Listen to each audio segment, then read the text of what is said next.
જ્યારે શિવાજી એના માના પેટમાં હતા ત્યારે 9 વખત રામાયણના પાઠ વાંચ્યા છે જીજાબાઈ બાળક પેટમાં હતું ત્યારે. એમ ત્યારે શિવાજી મહારાજ પ્રગટ થયા અને શિવાજી જો ના હોત ને તો આપણે બધા સુનત હોત. તો એવો પુરુષ પૈકા તો માતાઓ આપે બાળક જ્યારે આપના ગર્ભમાં હોય ત્યારે આહાર, વ્યવહાર, વિચાર ને સદબુદ્ધિ આ બધું આપણામાં હોવું જોઈએ. પવિત્રતા હોવી જોઈએ. આહાર કેવો ખાવો, વ્યવહાર કેવો રાખવો, સમાજની અંદર રહેવું તો કેવી રીતે રહેવું, અને અંદર બાળક છે એને કેમ સંસ્કાર મળે, એને માટે આધ્યાત્મિક કેમ થવું, એ બેનો માટે ખાસ જરૂરી છે. જો માતાઓ એવી રીતે વર્તન કરશે ને તો હજી પણ શિવાજીની હજારો શિવાજી ઉત્પન્ન થાય એમ છે. મારી ખાસ તમને જાહેરાત છે કે માતાઓ બાળકોને સંસ્કાર પૂરે. પહેલા નંબરમાં સંસ્કાર, બીજા નંબરમાં સંસ્કૃતિ.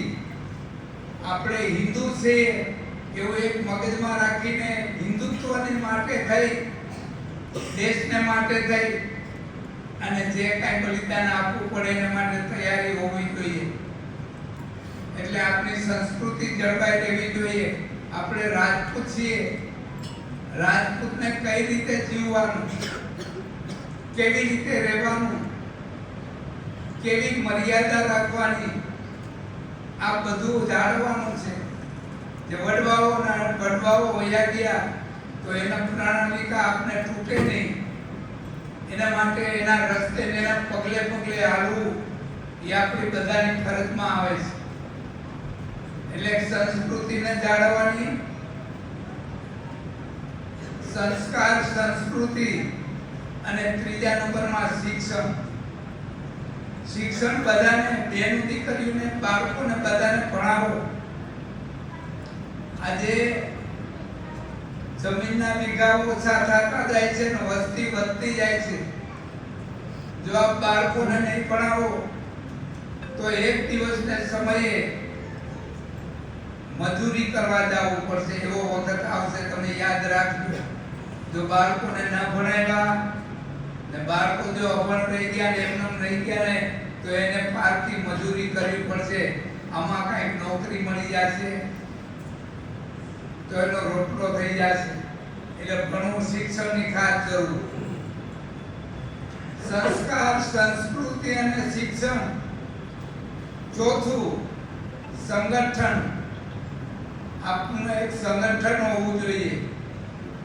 સંગઠન નહીં છે તો અટાણે જીવાય એવું છે. અટાણે રાજકીય ક્ષેત્રમાં તો બધે જો આપ કેવું હાલે છે. જો આપણું જીવન જો એવી રીતનું હશે તો એ નહીં ચાલી શકે.